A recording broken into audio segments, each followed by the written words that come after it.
25.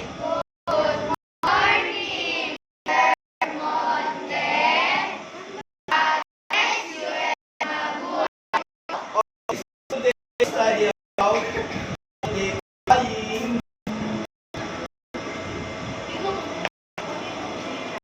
Yan, multiplying fraction. Example, in fraction, for example, 2 over 3 times 1 over 5. First in row, multiply first numerator, and then after multiply the numerator, next is multiply by denominator. First in line, everybody class. First multiply the numerator. 2 times 1. Very good. 2. How about times 5? 15. Okay.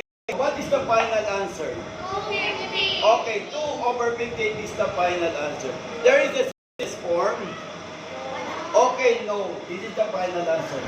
Next class, first I will give you one example and then do at home. Example, 1 over 3 times 2 over